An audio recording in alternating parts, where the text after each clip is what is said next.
জানা স্যারকে একটু ডেকে নিয়ে আয় না। জয় মা সরস্বতী।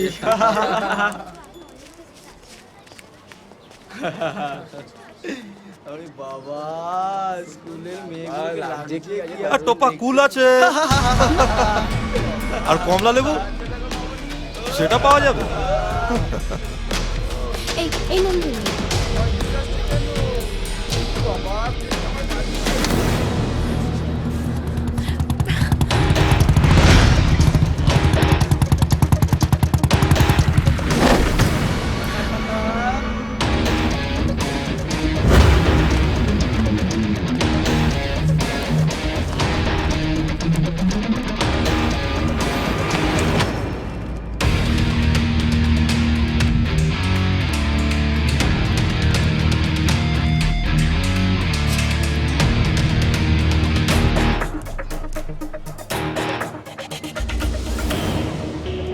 অঞ্জলি দিয়েছো?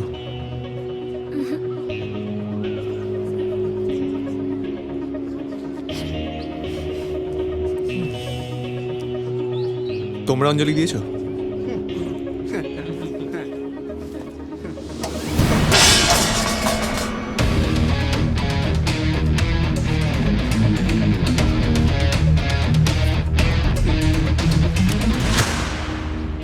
জয় জয় দেবী চরাচর সারে কুচযুগ শোভিত মুক্তাহারে বিনা রঞ্জিত পুস্তক হস্তে ভগবতী ভারতী দেবী নমস্তুতে।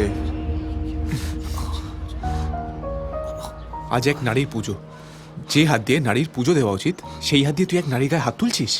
মনে রাখিস, আজ শুধু এই হাত দিয়ে অঞ্জলি দিতে হয়, কোনো নারীর ওপর জোর খাটাতে নেই। চল চল চল চল চল।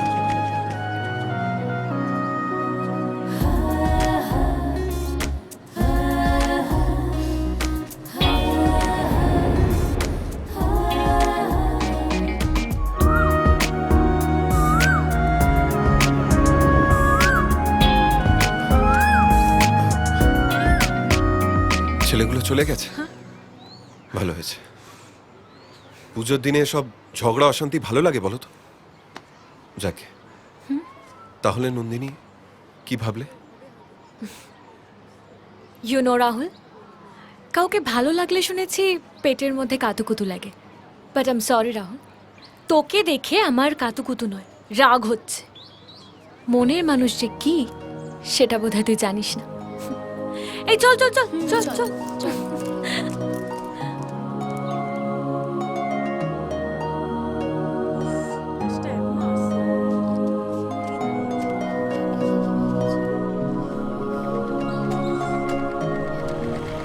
দিদি এসো, পেছনে বসো। দাঁড়িয়ে আছে কোনো রোদের মধ্যে? এই শোন না, দিদি উঠবে তো। একই রে বাবা। আচ্ছা দিদি বললাম বলে কিছু মনে করলেন না তো? মামুনি বলছি, মামুনি এসো এসো এসো এসো। ওরে বাবা, মার দেখাচ্ছে, খুব জোর লেগেছে রে বাবা।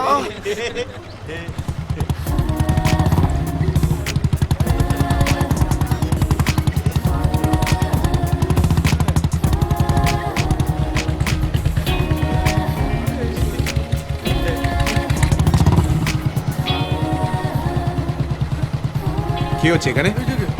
চল যা, বাড়ি যা।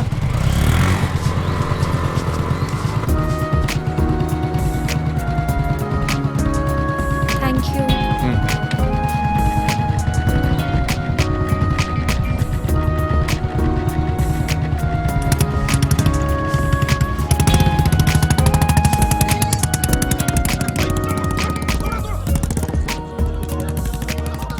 সেদিন প্রথম আমি স্কুল বাস মিস করেছিলাম, তাই ওই বাস স্ট্যান্ডে আসতে হয়েছিল। কিন্তু তারপর থেকে রোজই স্কুল বাস মিস করতাম, ইচ্ছে করে, শুধু একবার ওকে দেখবো বলে।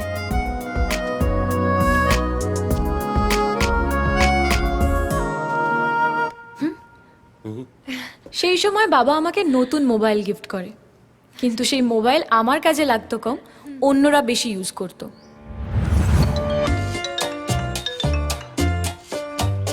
হ্যালো হ্যালো, বাবা ফোনটা আমার জন্য কিনেছিল না নিতুর জন্য সেটা জানি না। লাইন মারা ছাড়া এক সেকেন্ডও থাকতে পারে না। দিনে মিনিমাম 4টে ছেলের সাথে লাইন না মারলে ওর পেটের ভাত হজম হয় না। আর ওর ঠিক উল্টো হচ্ছে ডোনা, দিনে 4 হাঁড়ি ভাত না খেলে ওর দিমাগ খিটকেল হয়ে থাকে। কিন্তু এই দুটো অদ্ভুত চরিত্র আমার কি করে বেস্ট ফ্রেন্ড হলো আমি আজও পর্যন্ত বুঝলাম না। কিন্তু আমার দিমাগে তো রয়েছে একজন। দুর্যোধনকে বুদ্ধি দেওয়ার জন্য শকুনি ছিল, অর্জুনকে বুদ্ধি দেওয়ার জন্য কৃষ্ণ ছিল, কিন্তু এই কৃষ্ণনগরে আমাকে বুদ্ধি দেওয়ার জন্য কে আছে? এই কি হয়েছে তোর? মন খারাপ করে আছিস কেন? ইয়েস, রাজাদা, আমার পিস্তুত দাদা, আমাদের ফ্যামিলির একমাত্র আইটেম যাকে টিকিট কেটে দেখলেও মন ভরে না। কেন কি না করেছে এইটুকু লাইফ? মিথ্যে কথা বলে স্কুল কাটা, সাথে বাবার পকেটও, বন্ধুর বাইক চুরি করে ধরা পড়া, মেয়েদের দেখলেই ফ্লার্ট করা, আর নতুন নতুন বিজনেস আইডিয়া এনে ওর বাবার থেকে টাকা নিয়ে ওড়ানো। এমন এমন কাণ্ড ঘটিয়েছিল যে আমাদের ফ্যামিলিতে ওর ছিল নো এন্ট্রি, কিন্তু আমাকেই ওর কাছে এন্ট্রি নিতে হলো শেষে। বাক করে দিদি, যদি কোনো অসুবিধা হয়, আমার নাম নেবে। কি গজা তোর বাপ গজা, আমি রাজা। রাজা, আমি রাজা, মনে করো। যাও যাও যাও রাজা, যাও, ঠিক আছে। সবাই যাও। বাস। তুই এখানে? মামা জানে তুই এসেছিস? না, ইস, বাপরে, পুরো কেস খাওয়াই জানিস তো। ঠিক আছে, যা যা তাদের বল, আমার ব্যবসা শুরু করেছি নতুন। আবার নতুন ব্যবসা? দেখ, এটা ব্যবসা কম, দেশের কাজ বেশি। ব্রিগেডের লোক ভরানোর দায়িত্ব আমার। হেভি টাকা, মানে হ্যান্ড টু হ্যান্ড ক্যাশ। আচ্ছা, পার্টি নিয়ে তোকে লেকচার দিচ্ছি কেন? তুই তো পার্টি করিস না। বাবু তুই বল। ও হ্যাঁ, বাস স্ট্যান্ডে সেদিন তুই যাকে দেখে ভয় পালালি, ভয়? সে কে রে? সেটা ওই বাস স্ট্যান্ড, হ্যাঁ, সেটা আবি। আবির। ওটা ছেলে না, গুন্ডা। বিষয়টা জায়গা হচ্ছে কৃষ্ণনগরে এমন কোনো পুলিশ স্টেশন নেই যেখানে ওর ছবি ঝোলে না, বুঝলি? নেহা তোর বাবাকে আমি শ্রদ্ধা করি বলে, নাহলে কবে ওকে কেলিয়ে পাট পাট করে পাড়ার মোড়ে শহীদ চরণের স্ট্যাচু বানিয়ে দিতাম আমি। গুন্ডা, গুন্ডা? শুধু গুন্ডা, এক নম্বরের চিটিং বাজ। শুনবি কি করেছে? শুনবি? সে কোনো কলেজে যা, দেখবি ওর ছেলে পুলে নিয়ে বসে আছে। কেউ কোনো গন্ডগোল করলেই মেরে একেবারে পাট পাট করে দেয়, থুতনি ভেঙে দেয়, বুকে ছাতিতে লাথি মারে। ও আসলে কি জানিস? একটা রং বাজ, পুলিশকে পর্যন্ত ছাড়ে না।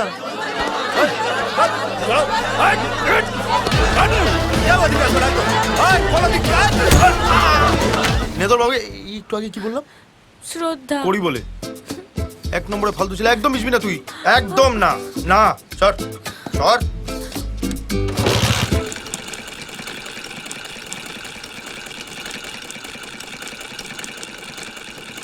ফালতু ছেলে আবিরদা? কি যে বলিস, সেদিন তো আমি আবিরদাকে বাস স্ট্যান্ডে ডাকলাম। তুই জানিস আবিরদা মেয়েদেরকে কত সম্মান করে? আর তোর যে ওই আত্মীয় আছে না, রাজা ও তার বন্ধুরা, ওরা তো প্রত্যেক দিনই বাস স্ট্যান্ডে আমাদের ডিস্টার্ব করে। আবিরদার মতো ছেলে হয় না রে। ওরকম ছেলে যদি ঘরে ঘরে থাকতো তাহলে ইফটিজিং, রেপ, মেয়েদের ওপর অত্যাচার এসব কিছুই হতো না। এই নাও 30 টাকা।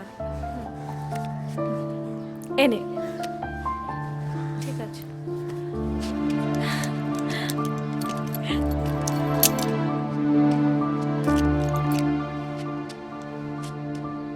আবির আছে বলে আমাদের মতো গরিব মানুষগুলো এখনো খেয়ে পড়ে বেঁচে আছে।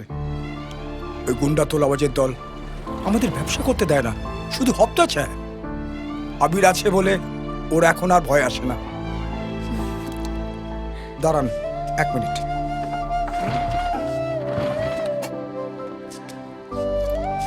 রেকলানিকটা খারাপ আছে, 1000-2 টাকা লাগবে। এতগুলো টাকা? আরে বাবা, কতগুলো কাজ করতে হয় বলুন তো। ঠিক আছে। এটা এখানকার রোজকার প্রবলেম হয়ে দাঁড়িয়েছে ডাক্তারবাবু। পয়সা দিয়ে রোজ রোজ কত জল কিনে খাই বলুন তো? হ্যাঁ, আমাদের থেকে সরকার ট্যাক্স নেবে, ভোট নেবে, চাঁদা নেবে, আর একটু দেওয়ার বেলা খাবার জল দেবে না।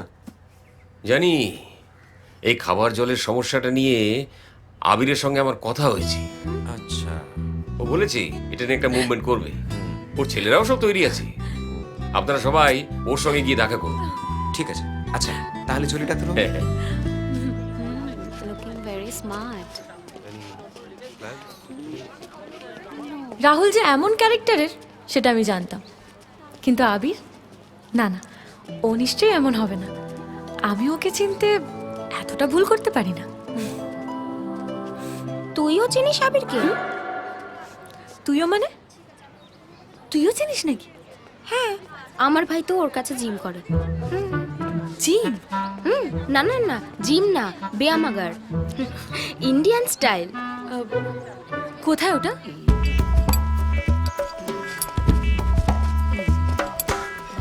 কি দারুণ বডি।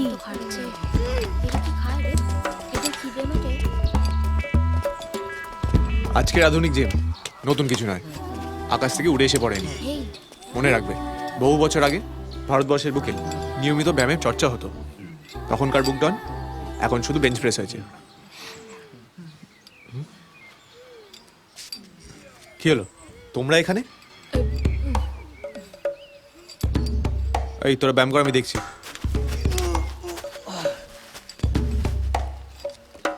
কি সুন্দর। কি? ওই বিবেকানন্দ? না মানে আমি আমার ভাইকে নিতে এসেছিলাম। নিতে এসেছে যখন নিয়েই যাও। 10টা টন বইটা করতে পারে না, জিম করতে এসেছে। সারাদিন শুধু খাচ্ছে আর ঘুমোচ্ছে। বাবুকে সবাসন করতে বলেছিলাম, উনি তো ঘুমিয়ে পড়লেন। তা সকালে কি খেয়েছিল? স্যান্ডউইচ, আমি দুটো ও একটা। সেটা দেখেই বোঝা যাচ্ছে। উফ, এই ফাস্ট ফুড, এই ফাস্ট ফুডটাই তোমাদের জেনারেশনটাকে নষ্ট করে দিচ্ছে। না গায়ে জোর বাড়ে, না মনে। আর এই জন্য তোমরা মেয়েরাই তাই। রান্না করবে না, গায়ে তেল ছিটকে যাবে, বাসন মাজবে না, নখ ভেঙে যাবে। এই আমার কিন্তু নেই, দেখুন। তার মানে তুমি নখ খাও? কই না তো। ও বেশি খায়নি তো, ওই একটাই তো স্যান্ডউইচ খেয়েছিল। এই তুমি চুপ থাকো। সারাদিন শুধু রাস্তার খাবার খাবে আর টিভি দেখবে। আগে এদেরকে শাকসবজির চচ্চড়ি খাওয়াও, তারপর জিমে আনবে। চচ্চড়ি? আমি জানি তুই এখানে কেন এসেছিস।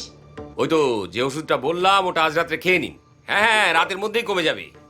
যদি না কমে, কাল সকালে আমি নতুন ওষুধ দিয়ে দেবো। হ্যাঁ, আরে বললাম তো বাবা। এত দেরি হলো? আচ্ছা মা, সারাদিন এই সিরিয়ালগুলো দেখে কি লাভ হয় বলো তো? এর থেকে একটুখানি চচ্চড়ি বানাতে পারো না? একটু কুটনো করতে পারো না? একটু বাসন তো মাজতে পারো না কি? আচ্ছা ঠিক আছে, ছাড়ো।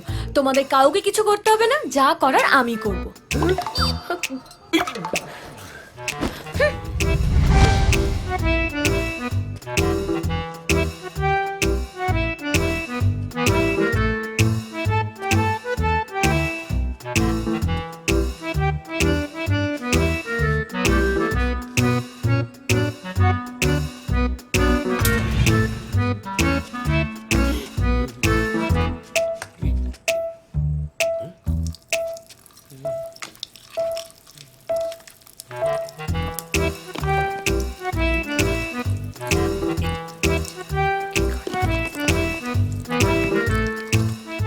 হ্যাঁ গো, হঠাৎ কি হলো বলো তো মেয়েটার?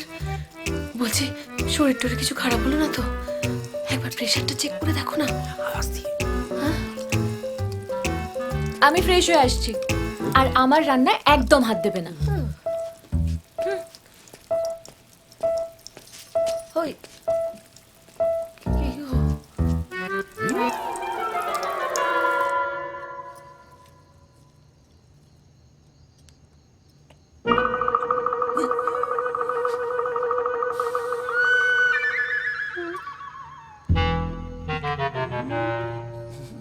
কি হলো? খাবার ভালো হয়নি? ভালো, ভালোই তো। ভালোই তো হয়েছে। ভালোই তো। তবে কি জানিস তো মা, অন্য সব কাজের মতো রান্নাটাকেও শুধুমাত্র পার্ট টাইম করলে হবে না। এটা একটা আর্ট। যখন যে কাজটা তুই ভালোবেসে করবি, দেখবি সেই কাজটা তোকে ততটাই ভালোবাসা ফেরত দেবে। মানে তুই যা দিবি সেটাই পাবি, আর যেটা পেতে চাইবি সেটাকেই যদি জীবনের লক্ষ্য বানাস, তাহলে দেখবি ভগবান একদিন না একদিন তোকে ঠিক সেটা দিয়ে দেবে।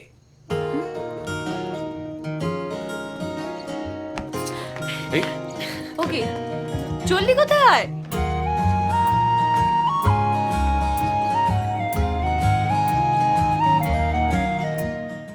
যত দূরে দূরে চলি, কাছে পিঠে ঘুরে চলি, মনে হয় বলে ফেলি ভালোবাসি তোকে।